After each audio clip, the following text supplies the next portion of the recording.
Minecraft सिर्फ और सिर्फ गेम नहीं है, ये बहुत सारे लोगों के लिए एक अलग दुनिया है जिसमें वो अपना घंटों बिताते हैं। उसी चीज को ट्रिब्यूट देने के लिए यहाँ पर वार्नर ब्रोस ने माइनक्राफ्ट की ऑफिशियल मूवी को रिलीज किया है, जो क्रिटिकली तो बहुत सारे लोगों को उतना कुछ खास नहीं पसंद आ रही, बट फिर भी अकेले माइनक्राफ्ट के नाम और एक्टर्स की परफॉर्मेंस और कॉमेडी ने इस मूवी को फाइनेंशियली तो बहुत सक्सेसफुल बना दिया है। और एक्चुअली इस मूवी के बनने के पीछे बहुत सारी ऐसी चीजें हैं जो आपका एज अ माइनक्राफ्ट फैन जानना बहुत जरूरी है। जैसे कि इनिशियली माइनक्राफ्ट मूवी की कहानी कैसी होने वाली थी, कैसे एक्चुअली शूट किया गया था माइनक्राफ्ट मूवी को बिहाइंड द सीन्स, और माइनक्राफ्ट के क्रीचर्स के पीछे कैसी और कितनी मेहनत लगी थी, कौन सा एपिक क्लाइमेक्स का सीन था जिसे इस मूवी के अंदर नहीं इंक्लूड किया गया, और इस मूवी के कौन कौन से बॉक्स ऑफिस रिकॉर्ड बने हैं, और क्या इस मूवी का सीक्वल कंफर्म हो चुका है। ये और बहुत कुछ आपका इस वीडियो में इंतजार कर रहे हैं, तो फिर देर किस बात की। हे गाइस, मेरा नाम है पंकज सागर और आपको स्वागत है गेमों को हिंदी की एक और फ्रेश वीडियो में। Now without wasting any more time, let's get started. हो सकता है माइनक्राफ्ट मूवी ने बहुत सारे लोगों को इस साल जाकर सरप्राइज किया हो, पर सच तो ये है कि माइनक्राफ्ट का फैंडम बहुत पहले से है और इस फैंडम को कैपिटलाइज करने के लिए वार्नर ब्रोस 2014 से ही तैयारी कर रहा था, जहां पर इनिशियली इसे टीवी सीरीज के रूप में भी बनाने को कंसीडर किया जा रहा था, बट इवेंचुअली इसे एज अ मूवी डेवलप करना शुरू किया गया। एंड ऑब्वियसली ये इतना स्मूथ सेलिंग नहीं था, जहां पर कई सारे आइडियाज को कंसीडर किया गया था और कई सारे ड्राफ्ट्स के साथ ये मूवी आगे बढ़ी।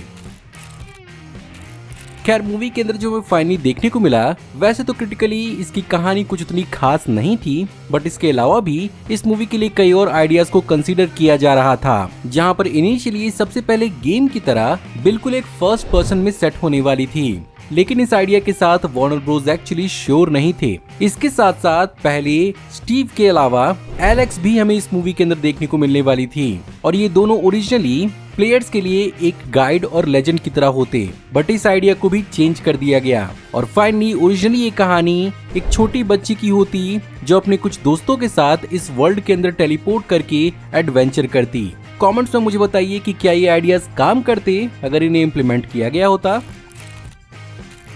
इस मूवी के अंदर हमें एक्वामैन एक्टर जेसन मोमोआ भी देखने को मिले, पर इस मूवी को साइन करने का आइडिया उन्हें एक्चुअली अपने बच्चों से मिला था, जहां पर एक्चुअली उनके बच्चे इस गेम के बहुत बड़े फैन हैं और उन्होंने भी अपने बच्चों के साथ इस गेम को खेला था और उन्हीं के लिए उन्होंने इस रोल को प्ले किया।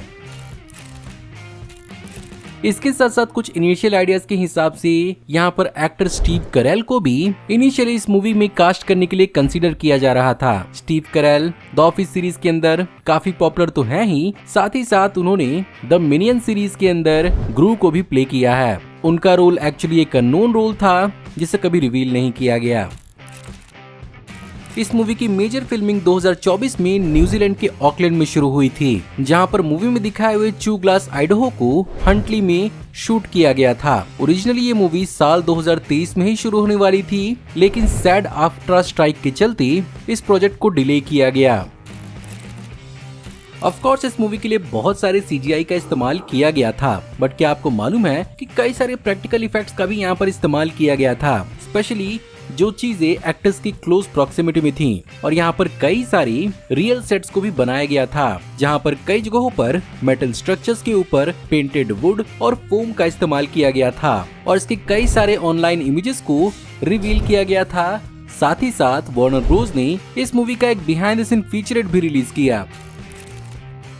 लेकिन इनके साथ साथ यहाँ पर विजुअल इफेक्ट्स का भी इस्तेमाल किया गया था, स्पेशली अलग अलग प्रकार के माइनक्राफ्ट के क्रीचर्स के लिए, जहाँ पर एक्चुअली कई सारे स्टंट परफॉर्मर्स और मोशन कैप्चर आर्टिस्ट को भी हायर किया गया था, और यहाँ पर एक्चुअली गेम से बहुत ज्यादा इंस्पिरेशन लिया गया था इनके मूवमेंट और इनके बिहेवियर्स के लिए।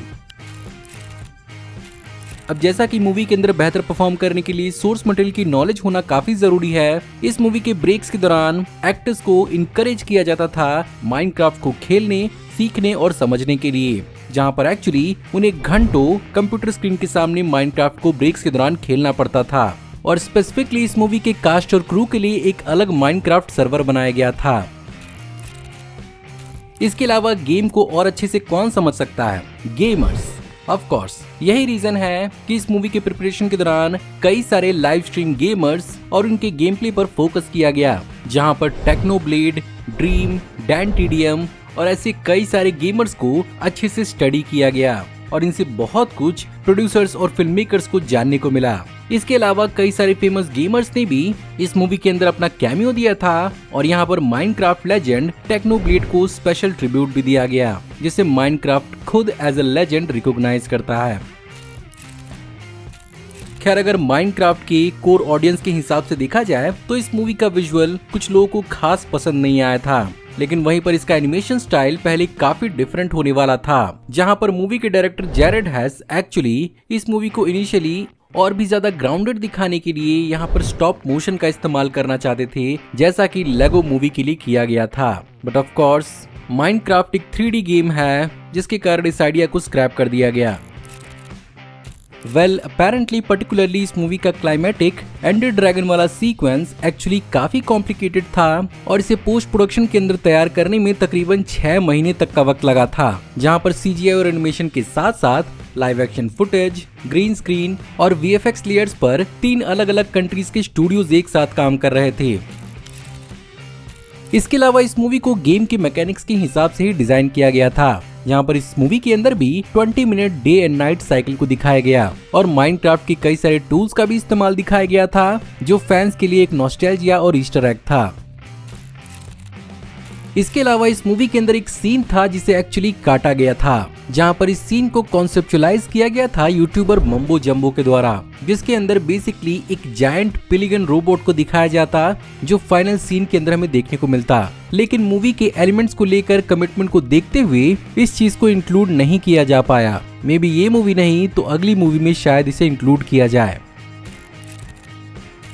मुझे याद है इस मूवी का जब पहला ट्रेलर लॉन्च हुआ था, तभी से हार्डकोर फैंस इस मूवी को उतना ज्यादा अच्छा रिस्पांस नहीं दे रहे थे और बेसिकली इस मूवी के अल्ट्रा रियलिस्टिक अप्रोच को काफी ज्यादा हिट किया जा रहा था। बट सरप्राइजिंगली मूवी के रिलीज होने के बाद ये फाइनेंशियली काफी बेहतरीन साबित हुई है, इसके बावजूद भी कि इसकी कहानी काफी मिड और बेसिक थी। और सरप्राइजिंगली $150 मिलियन के बजट पर बनी हुई इस फिल्म ने वर्ल्ड वाइड अभी तक $434 मिलियन कमाए हैं, जिसमें इसने ओपनिंग वीकेंड के अंदर ही $163 मिलियन कमा लिए, जिसने actually the super Mario Bros movie के रिकॉर्ड को तोड़ दिया और ये वीडियो गेम पर अडॉप्टेड अब तक की सबसे ज्यादा हाईएस्ट ग्रोसिंग ओपनिंग वीकेंड बन चुकी है। माइनक्राफ्ट के फैंस के अंदर माइनक्राफ्ट को लेकर एक अलग ही इमोशन है, इसी चीज का इस मूवी को फायदा मिला। साथ ही साथ इस मूवी से जुड़े हुए कई सारे फनी क्लिप्स भी ऑनलाइन वायरल होने लगे, जिसके कारण लोगों के अंदर क्यूरियोसिटी बढ़ने लगी और वो इस मूवी को एक्सप्लोर करने लगे। साथ ही साथ जैक ब्लैक और जेसन मोआ का